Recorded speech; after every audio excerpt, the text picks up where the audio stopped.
Please join me in welcoming to the stage Dr. Heather Cook.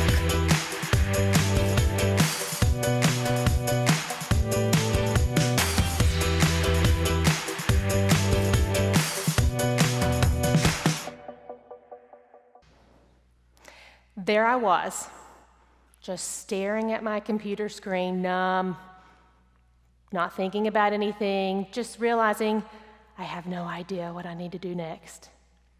And I just feel my to-do list getting longer and longer. And then all of a sudden, bing, bong, and all my devices tell me I have to go to a meeting. So off to a meeting I go, and guess what happens?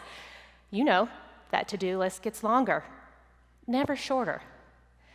So, end of meeting, end of day, and I'm not really feeling very good about myself because I have a really ever-expanding to-do list and I didn't really get much done, or at least I didn't think I got much done, but I'm excited because I am going to pick up my daughter at daycare before 5:29, so I will not be the last mom to pick up my daughter that day, so hey, we have one win, I'll take it. And as I'm driving, hello, the phone rings. Hi, this is the groomer. Your dog is ready. And just a reminder, we close at 5:30. So now I'm deciding, dog or daughter? Which one do I pick up? Am I going to get the dog or the daughter? I'm driving down the street, dog or daughter. Here comes the split, and I picked up the dog. So, well, you've probably already judged me from that decision, but to give you a rationale of why I chose the dog, if I don't get there by 5:30 to pick up my dog, my little dog stays there all night long, all by itself. If I don't pick up my daughter at 5:30, she does not have to stay there all night long, all by herself. So luckily, I actually got to pick up both that day, but don't you have days like this? We insert dog and daughter in your own world, boss, spouse, donut, fruit, whatever it is. We all have these decisions and we're just, oh my gosh, that's our day. This is a normal day for us. So when someone asks you, hey, do you want to do dance class with me? No, I don't have time for that. We don't have time to do anything else in our lives because we have to be like this all the time, or people think we are lazy. Because not being busy automatically means lazy. I know every one of you have probably done it. Your boss or someone important walks into your office. Ooh, I was not looking at Amazon. I was not. I wasn't doing it. I was busy. I'm so busy. I have no more time for anything else. That is our day. So we're going to walk through the 3 dimensions of 2 words. So you're already going to think a little bit more today, because 3 dimensions of just 2 words is automatically thinking, right? Not really. Think again. Think. Learning. What's happened to that? We are learning one headline at a time. And I think you'll find it interesting that in 2000, our attention span was 12 seconds.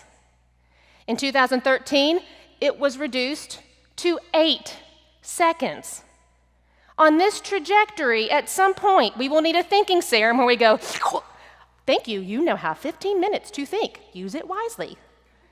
Because we have too much coming at us. And if you're reading this paragraph behind me, it's meaningless. There's so much noise, there's so much clutter. And if you made it to the last sentence, that's the only thing you should remember from this slide. For the love of God, do not put this many words on a slide. We're not going to read it. How do we cut through the clutter? How do we really, really think again? And what I would say is, I came up with a new word. You're welcome to use it. It's called blah. This is what we do on Facebook every day. We do go blah. Well, I saw that, and I read that headline, and I formed an opinion really fast, and I go blah. And then someone else goes blah. And then there's a whole thread of blah, and you just puked everywhere all over social media for the world to leave it forever. You can't unwrite it. Why do we do this? It's because we can't settle down. We can't take a moment for ourselves because we have to feel busy. Society tells us we must, at every moment in our life, be busy. So all we have time to do is puke on things, not be thoughtful. So how do we think again? The second dimension, questioning. How do we question things with civility? What's happened to that? We are in our corners, people. We are red and we are blue. We are never purple. We are black and we are white. We are never gray. What's wrong with that? Used to, it seemed that if you could sit in a room together and the more differing talents, backgrounds, experiences you had, the better off you were to get a solution you hadn't thought of. A better solution. What has happened to that? What I would say, we're doing it to ourselves. It is our own perception of other people that allows us to be okay or to be really frustrated. And I'm going to give you an example. I have two scenarios. I'm using my daughter again. Same kid, different way to look at her. Number one, unfortunately, my daughter left her terrible twos only to become a raging three-nager. And that's a new one for you, three-nager, that's great. It's so true. Oh my gosh, we all feel this, we all have these moments. Ugh. But what if we all looked at it this way? Luckily, my spirited daughter loves all things magical, and she found a true sense of independence all on her own. Which daughter do you want? Which spouse do you want? Which boss do you want? Which coworker do you want? Fill in the blank. It is your decision how you feel about these people. And I choose number two. I love my daughter. She's very spirited, and she gets it all after me. Last dimension, think again. How do we broaden our scope, put the imagination back into thinking? TV, for example, that is accepted output. No input required. You can just sit there mindlessly. And do we need that sometimes? Sure, we need that sometimes. Don't let it become you. Video games. Sure, do it. Don't let it become you. Amazon Prime. It's great. Don't let it become you. I was just frustrated the other day because it took 4 days over a holiday for something to get to me instead of 2. It used to take 4 to 6 weeks to get something. And now we're mad that there was a holiday, and oh my gosh, someone needs to enjoy a holiday because I need my package right now. That's how we feel. Instant gratification. We demand it. So what would I ask of you? What is after instant? I don't even know. What is after instant? Because I would say instant gratification is fleeting. So what's happened to the journey? We used to work hard and feel good and find satisfaction in the journey. And now we are happy to just sit and wait for it to come to me. There's no satisfaction in that. If there is, it's fleeting. 2 examples. The grocery store. I'm going to give it to you. If you can shorten your grocery store experience to then have more time with your family to enjoy the food you got at the grocery store, that's an acceptable shortening of a journey. Who likes to go to the grocery store? And now you can just check boxes, pull up, they put them in, and you're done. So, hey, that's innovation. That's being creative. But please don't let a tragedy or something devastating happen to you before you will appreciate and enjoy the journey. I have a friend. God, she was mean. So mean and rude and awful and negative, and her glass was just empty. There wasn't any water in it. Then she got cancer. And now she's loving and caring and generous, and she oozes sweetness. Her puke on Facebook is all sweet now. Don't let something devastating make you appreciate something you should already be appreciating. You know, creativity is one of the most sought after skill sets in the workplace. Do you know why? We're not developing it. My daughter has an app, I must say, that I have recently deleted. She could just do this all over the phone, and it paints a beautiful picture, all in the lines, with different colors. What is that teaching her? It's teaching her she never has to learn anything because I can make a beautiful picture, Mommy. Look, see? I did it perfect. She learned nothing in that moment.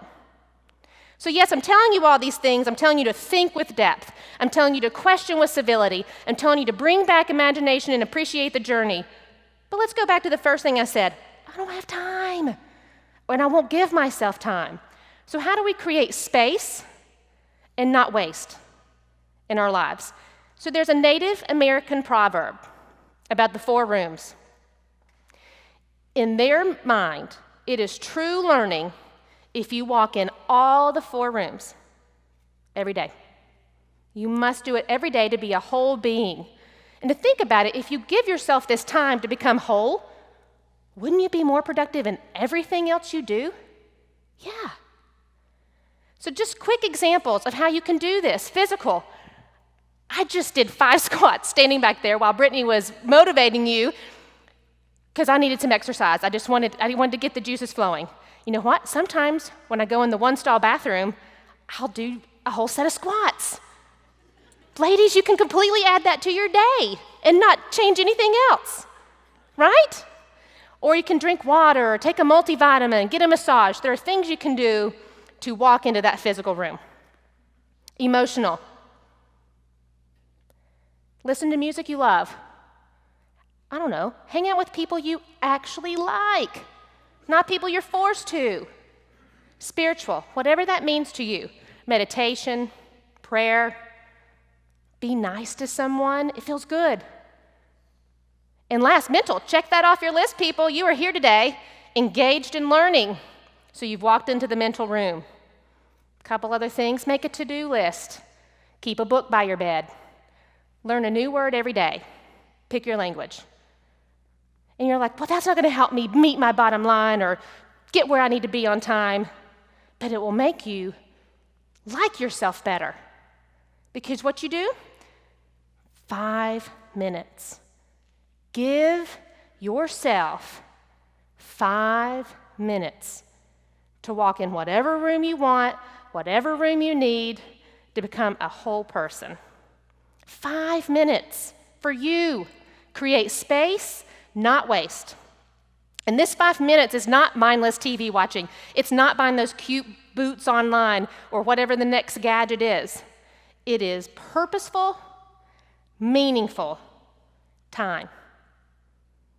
Now, you all know, there is nothing new under the sun. I have not said anything mind-blowing, world-shifting to you today. It's everything that you're like, yeah, I get that. Yeah, I wish I could do that. So what is it going to take for you to leave this room and give yourself 5 minutes? Whether you're battling the dog or daughter, the boss or the spouse, again, the donut or the fruit, I hope that I've inspired you in some way to say, yes, I can take 5 minutes to think again. Thank you.